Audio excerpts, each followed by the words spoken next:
Hello guys and welcome back to another tutorial. This tutorial is going to be about a telekinesis system, which is going to include the player ability to levitate a cube like this one right here and also throw it. So we're going to be able to levitate the cube and throw it away. And the launch force is going to depend on the player's input. The more he holds the right mouse button, the more launch force is going to be applied. And we're going to be able to launch this cube to hit some of these blocks right here that already exist in the world. So we're going to do that later. If you press play, as you can see, I have my character. I have removed the animation. I just disabled the animation blueprint because I don't want it to, because I don't have the animations right now, but we're going to be using this as the base code. So if you go to our third-person character called BP player, as you can see, we have the default code. I've just left some comments here for it to be easier for us to organize things better. So here I have the slow motion, and that's it. I just have left some comments here. Now, the first thing we're gonna learn how to do is the enhanced input. As I'm using the version of Unreal Engine 5.3, I have the enhanced input set up here. This is going to basically allow us to be able to use the enhanced input inside our character blueprint. As you can see, by default we have this IMC thing here, so we're going to browse the asset, and if you double click on that, as you can see, we have mappings, we have jump, we have move, and look. So I have input actions for different things. I'm going to go to the third person character again, and I'm going to check. I'm going to press on play here, and I'm going to debug so you can understand what's happening here. I think you're already familiar with the enhanced input, but for those people who's not, I'm going to make this video for them. So basically how this input action works is that you have a lot of inputs and you can drag off to get an execution pin. That there is already one right here for the jump and the stop jumping.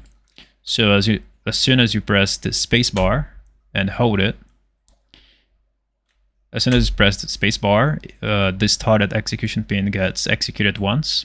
And as soon as you let go of the space bar, then this execution pin is going to be triggered once. But we have additional pins here, ongoing. Ongoing is used for printing or executing something that needs to be executed every frame, almost every frame. So if you press and hold the space bar, as you can see, we get hello printed on every frame. And we also have canceled, but this is going to depend on the hold time threshold. I think you can edit the hold time threshold right here on the input action. Double click on that, and here you go. On pressed, you have the exertion threshold. So depending if you press the space bar too quickly, less than half millisecond, I think this cancelled execution pin here is going to be executed, something like that. So the base understanding already know. So let's go for making our on input action that we need. So the thing that we need is an input action for levitating the cube and launching it away. So we're going to create two input actions. So I'm going to right click and type input action and type IA RB. We're going to use our right mouse button, double click on that. And here on triggers, we're going to add a hold and release script.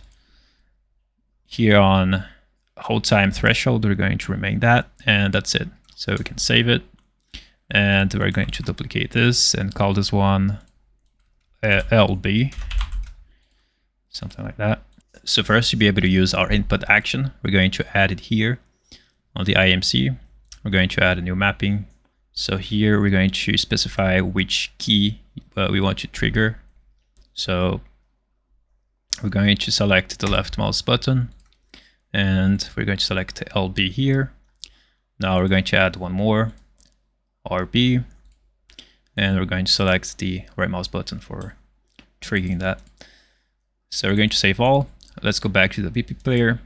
Now here on the blank space, I'm going to add the IA LB and also the RB. So this space I reserved for the RB, the right mouse button, and this one is for the left mouse button. So the first thing I want to add here is the lock rotation. I'm going to use the right mouse button for keep the simplicity. This event here, and I'm going to drag and drop the character movement. We're going to set the orient rotation to movement, and also set the rotation, use control a desired rotation. I'm going to duplicate this and select this one and this one. So here we can lock the rotation. The first part is done. Now we're going to go for the enhance input. So as you can see, if we want to debug this, what's going to happen if you press a specific key, in this case the right mouse button, we're going to print a string so we can actually debug this. I'm going to plug all the execution pins to the print string and see what happens when I press the right mouse button. So when I press and hold the right mouse button, as you can see, the started execution pin gets executed once and the ongoing gets triggered continuously. When I release it, then I get the execution pin completed. The completed execution gets triggered once, like this. And the triggered also gets executed. So it gets, like the completed and the triggered gets executed. They get executed almost at the same time, but I generally don't use this triggered event here. I only use the completed. It's enough for me. So basically, this is how it works. So when you press the right mouse button once, this started execution pin is going to be executed once. This ongoing is going to continue. We continue to be triggering. We continue to be triggering as soon as you let go of the right mouse button. And when that happens, one of these gets executed, completed or cancelled. So I'm going to delete this. And for managing the communication between the player and also the cube, we're going to create a blueprinting interfaces. But before that, I'm going to create a blueprint for this cube right here.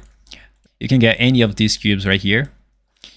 So I'm going to get one. This cube comes on the default template. You can get it for free. So here on the asset options, we're going to browse to the asset, and I'm going to right click on it, and we're going to create a blueprint using this. So let's go for the content and name this blueprint to be BP cube. Now we have the BP cube here, and just make sure it simulates the physics. So click on the cube and click here on simulate physics, choose the mass, and also choose the simulation generate hit events. This is going to be useful for getting this node right here called hit event hit. So you can actually make use of this node right here. So yeah, we're going to compile, save, and I'm going to change this cube color. Maybe not now. So let's separate this cube and place it right here from, just to differentiate. Now we're going to press play, and here it is, our cube. It is simulating the physics, that's fine.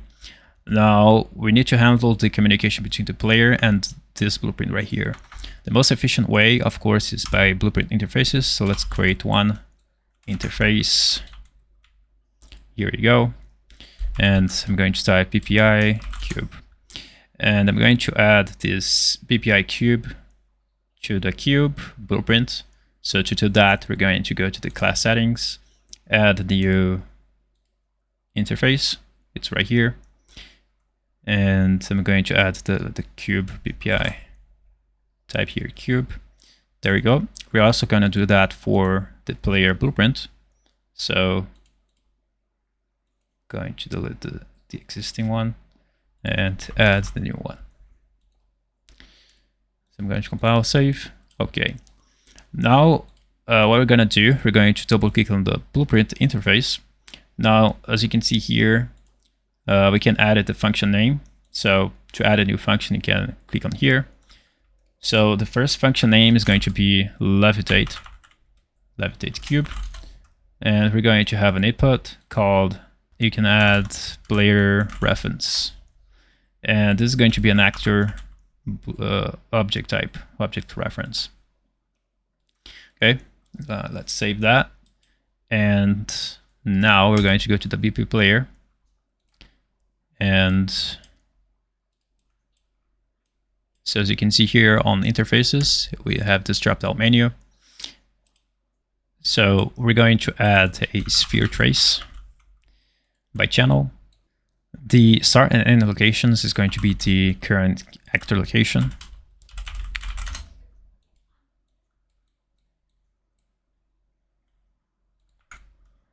The radius is going to be 443. The draw debug type is going to be for 1 frame. And I'm going to add the trace color for it to be white. I'm going to collapse this to a node. I'm going to call this not valid.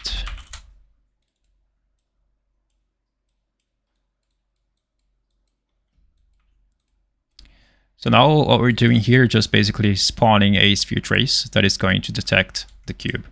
So if the plate is right here and the sphere trace hits this cube right here, we're going to check if that cube does have a interface implemented into it. So if it does, then we're going to proceed with other checks. So here we're going to add it to the inputs and to the outputs. Now, what we're going to do, we're going to get a branch out of the... We're going to get a branch, we're going to connect the return value there. And if it hits something, then this condition is going to be true. Now we're going to check if the cube does implement an interface. So we're going to select the BPI cube. Now I'm going to check that. If it's true, if it does implement the interface, then I'm going to get a isValid node to check if it's valid. Now I'm going to promote the hit actor to a variable. And it's going to go for the outputs. And I'm also going to add the pin here.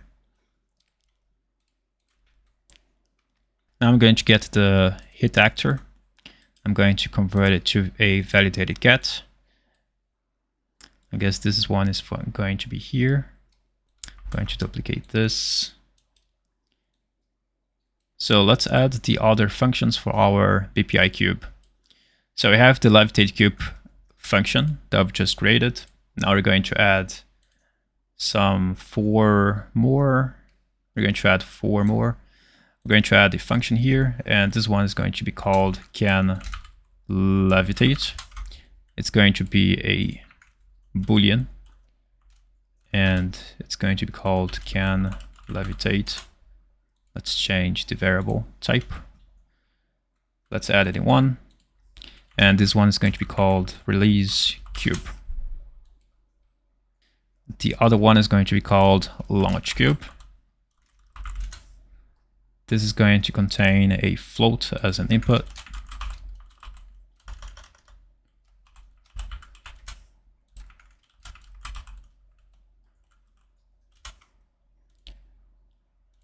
And also a Boolean.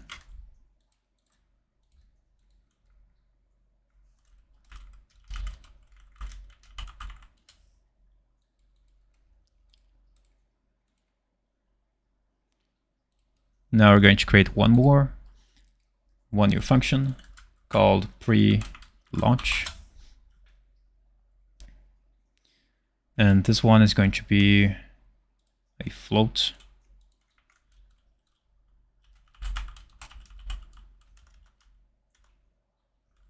And also a player controller.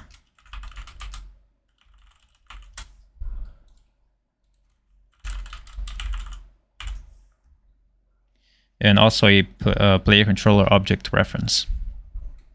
So we're going to use each of these functions for something.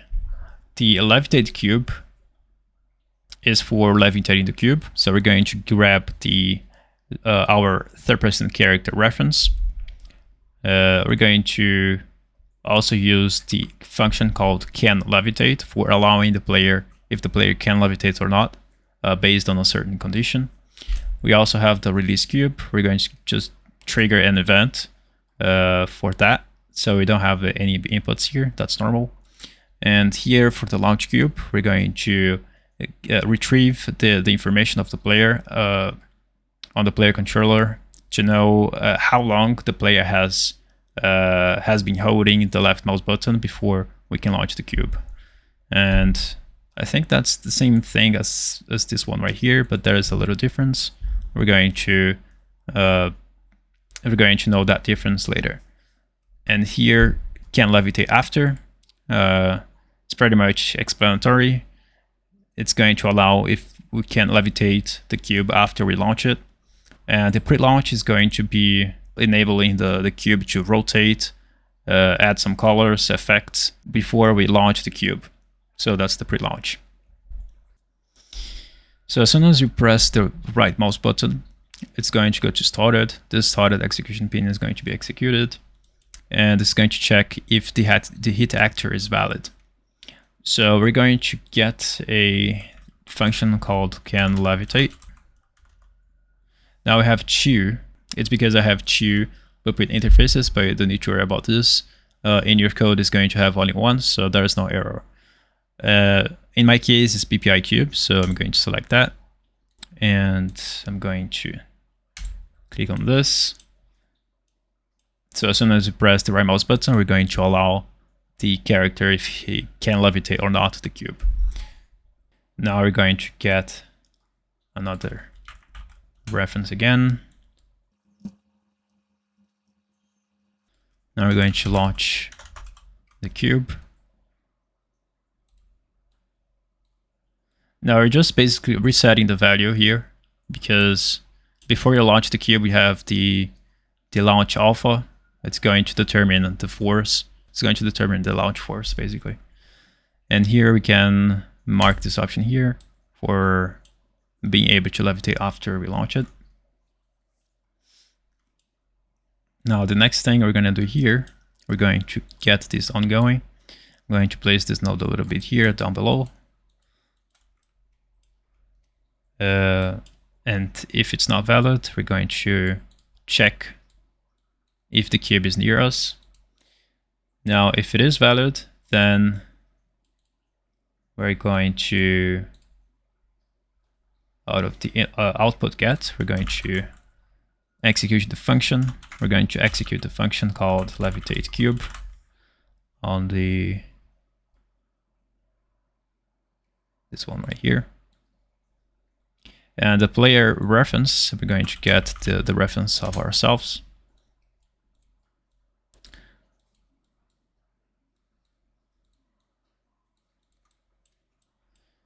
Now, if it is valid, then we're going to just execute the levitate cube function right away. We don't need to check. So that way, we don't need to check every time. We don't need to spawn the sphere trace every time, because we already have that reference. So we don't need to be checking every time as soon as you press the right mouse button, which is going to save a lot on performance later. And as soon as we release it, then we're going to get the isValid function again. I'm going to use this both executions here in case it doesn't work, just for in case it doesn't work, one of them doesn't work. I'm going to go after release. It's going to check if it's valid. Then if it's valid, then I'm going to release the cube. And that's going to be it. So now let's go to our BP cube. Let's go to the event graph. And I'm going to delete these nodes here. Now here on the levitate cube event on the interface, I'm going to right click and implement the event. I'm just going to add some comments here for better understanding of what we're going to do. So here, after this one, I'm going to add a branch, and I'm going to also add the event can levitate here. So I'm going to implement this event here, and I'm going to promote this to a variable. So this is going to update this variable right here. So now we can grab our can levitate boolean and connect that to the condition. We also need the can levitate again boolean that we have added there in the function. So I'm going to right click on this. Oh no, launch cube, implement the event. I'm going to promote this to a variable. And I'm going to duplicate this branch here and get that same variable. Now after this, we are going to create a function inside the cube for basically controlling where exactly the cube is going to be. So let's add a function, and this function is going to be Levitate. It's going to be a pretty simple one.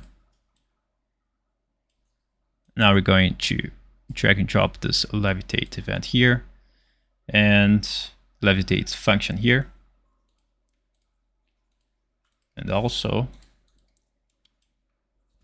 connect that player reference to here.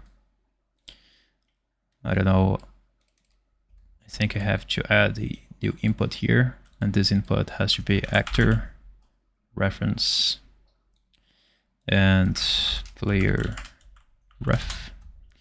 Now we can add it here.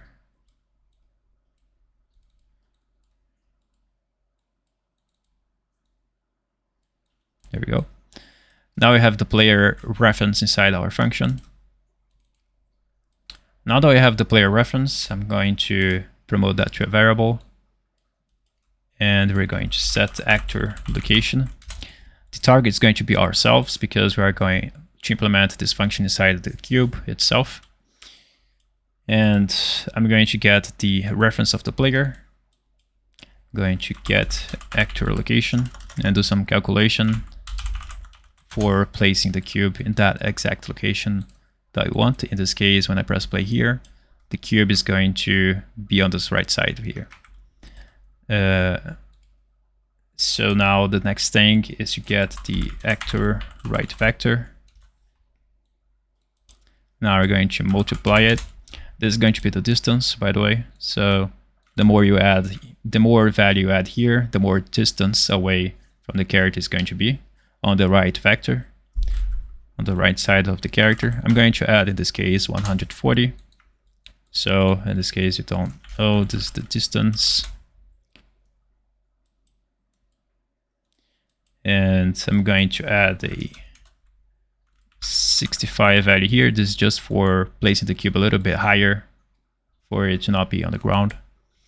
So I'm going to sum up these values. I'm going to add and then sum up these values for combining them. And the final thing we're going to do, I'm going to get this self-reference, and I'm going to get the actor location of the cube.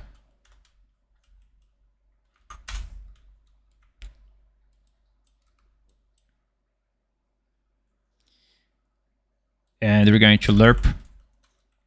So what this is going to basically do, as this function is going to be executed at every frame, we can add a lerp, which is going to basically add a little bit of lag between the location of the current location of the cube and the location that the cube has to be at.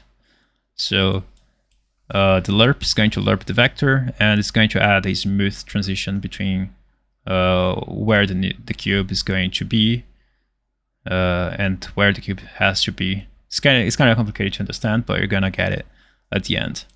So here we're going to return to the value, and the alpha is going to be .2, but I don't know. We have to check if we increase it, it's going to add more lag, or if you decrease, it's going to add more lag. So we're going to check that now. This is pretty much good to go. Now, the next thing we're gonna do, we're going to simulate, actually turn off the simulation of the physics. So we're going to grab this static mesh and set simulate physics to off. And also set the physics type, set collision enabled, and the physics type is going to be physics only, no query collision.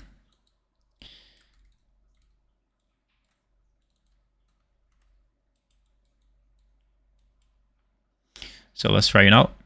The reason why I turn off the simulation of the physics is because I don't want the cube to be glitching. But if it doesn't glitch for you, then you can let it turn on.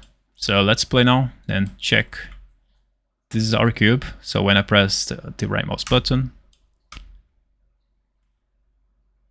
as you can see, I can get my cube like this. So if I rotate, it rotates with me. So for adding a little bit more lag, we can edit the alpha. Let's see .8.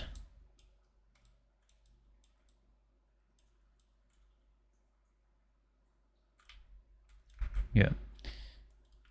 So the more value you add here, the less lag you're gonna have for the transition.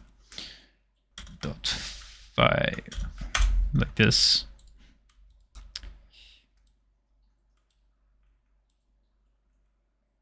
And then you're gonna have too much lag, as you can see. So the object is going to take longer for reaching the final location.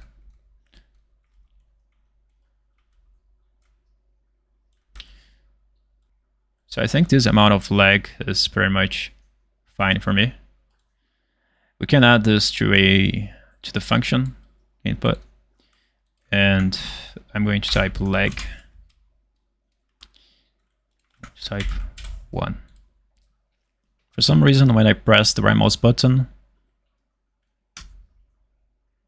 for the first time, it doesn't get triggered for some reason. I think it's because this variable here called can levitate has to be set to true, and this one here has to be set to true. I'm going to press and play. There you go. It wasn't working before. That's because of that. So all you gotta do is just check if the default value of the boolean has to be true. The default value of both of these boolean variables here, they have to be true. So so the next thing we're gonna do, is to release the cube, right? So we press the right mouse button, we can go around, the cube is going to follow us, but as soon as you release the right mouse button, then the cube stays on the position where it was. It stays on the last position where it was. Now, if you want to release the cube, we have the release cube event. The last thing we're going to do here is to get the release cube. So we have the command section designed for the event release cube right here. So I'm going to right click, implement the interface, move it there. And the thing that we're going to do here is just going to simulate the physics back again.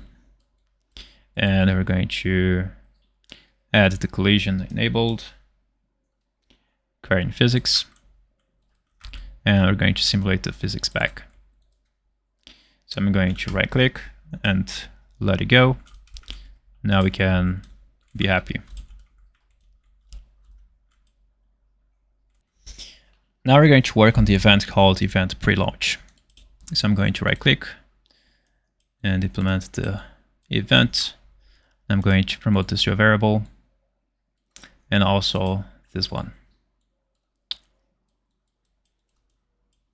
Now what I want to do is to create a function called rotate cube. I'm going to add the variables that we've got there. I think I'll need the player controller. I'm going to check if the player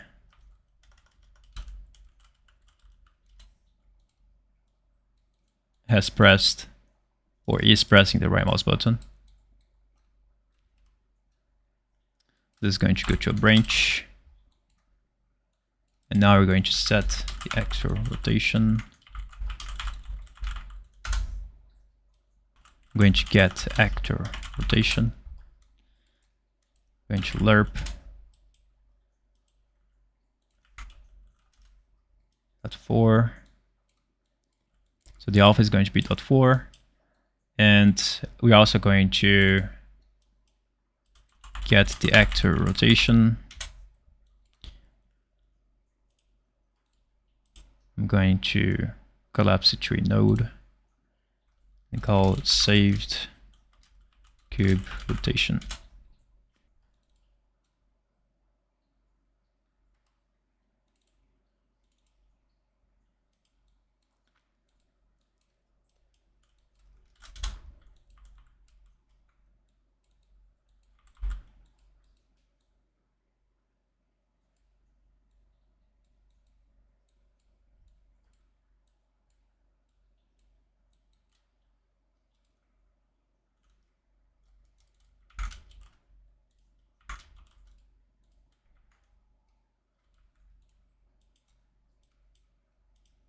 So now we're going to make rotator and connect the results. Now in here we're going to add 10.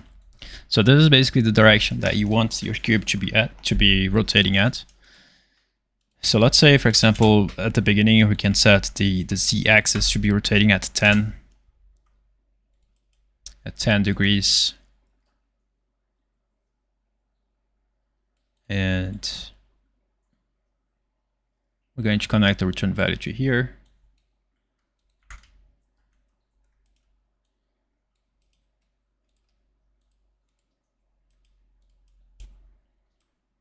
And we can basically modify one of these values here, X or Z. If you modify the Y, there's going to be some bugs.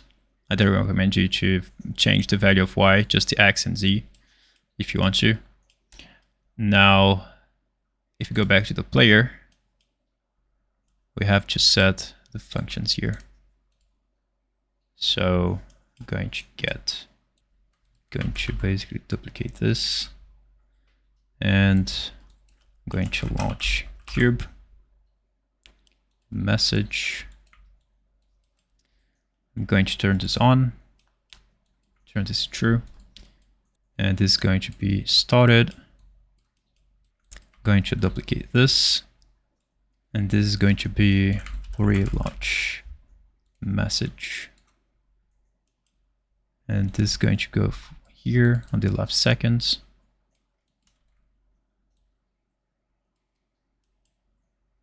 Now here, out of this, the player controller, we need to get the reference of the player controller, so get player controller, so we can access it there. We also want to do a check here if the player is holding the right mouse button.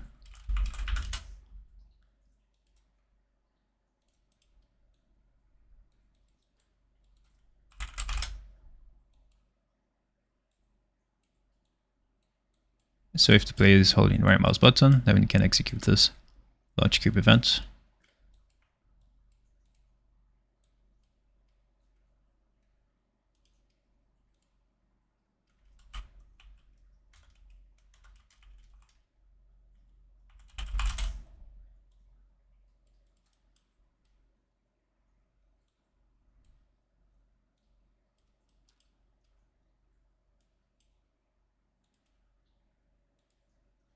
So I think this might work now.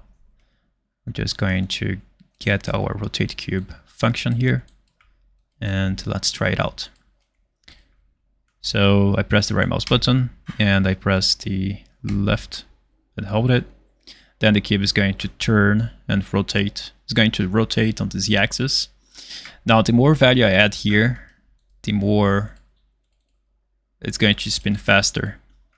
So for example, if I add like -10, it's going to rotate but on the opposite direction. Like this, it's going to rotate from the right to the left. And if you add some value like, 155, for example, it's going to rotate really fast, like this. So I recommend that you put like something like 15. I think it's a good value. And on the X, I'm going to choose also 15.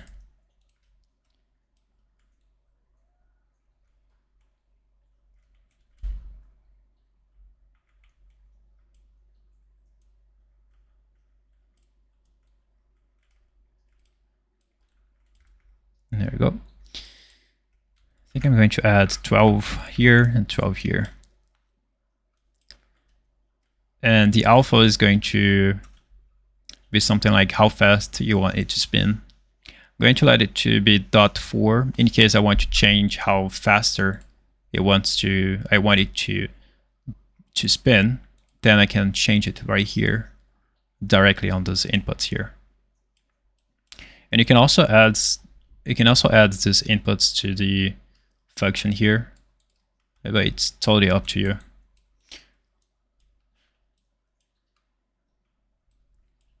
Now we have the canceled event. When you are next to a cube, you press the right mouse button, then the cube is going to levitate. Okay. So when I press and hold the left mouse button, the cube is going to start spinning like this. And when I release the left mouse button, then the cube is going to be launched away. And the launch force is going to depend on how long the player has held the left mouse button. So I'm going to check if the player is holding the right mouse button again before we can launch. This is basically checking if the player is aiming or not. So I'm going to get it to the cancelled and completed. Now I'm going to check the is valid. Get this here. And now we're going to launch, to call the message to launch the cube. And the launch alpha is going to depend on the elapsed seconds. And this is going to be false. I'm going to right click on this and collapse to function. This function is going to be called the launch. So the launch alpha is we have to place this in here. So I'm going to create a new input and I'm going to call this launch alpha. This is going to be a float, launch alpha float. It's going to be connected here.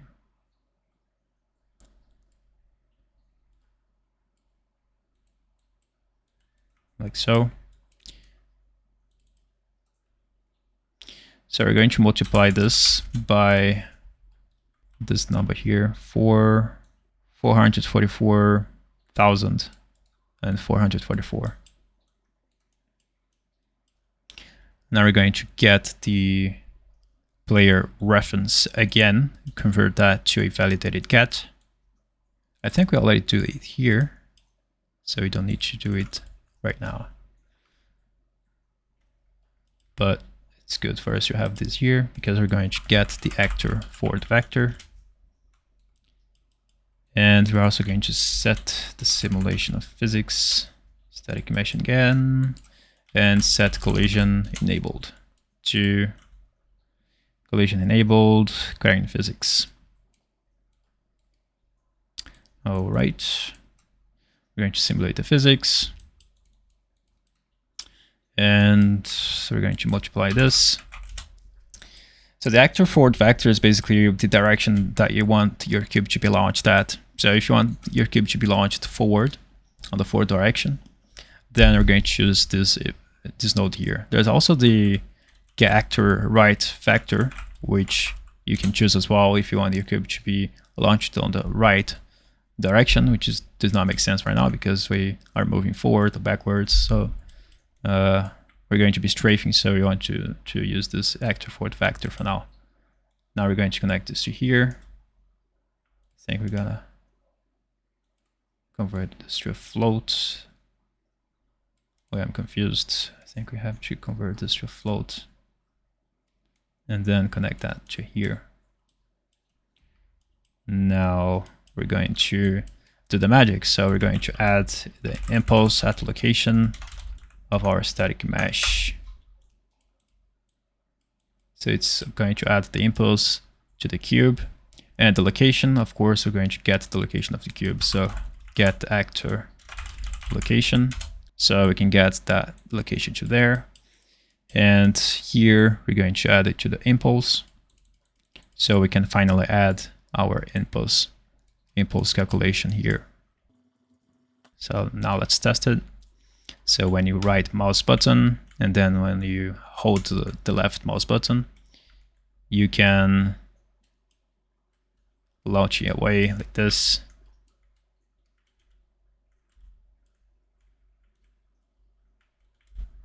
And then when you release it, you can pretty much decide how much force you want the cube to have based on your input, based on how long you've been pressing the left mouse button.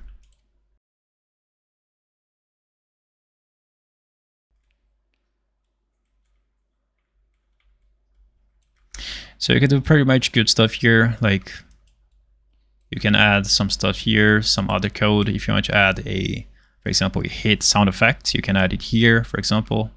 We can add a do once, and we can play a sound to the, I have a sword here, sword sound effect, just for testing. We also have the delay node, and this is going to be completed, so it doesn't spawn. We don't have the spamming sound effect.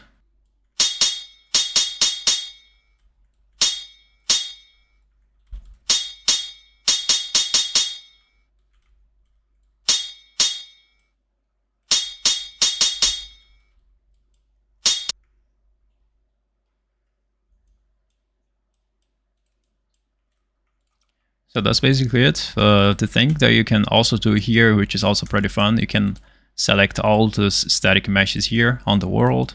And by selecting all of them, you can go to the details and go here to collision,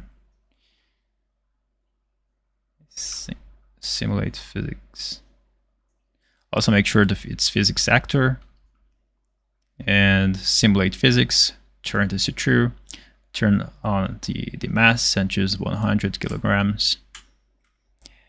And go to the world settings, go to the override world gravity. Where is it? Here it is. And you can add a global gravity of 6.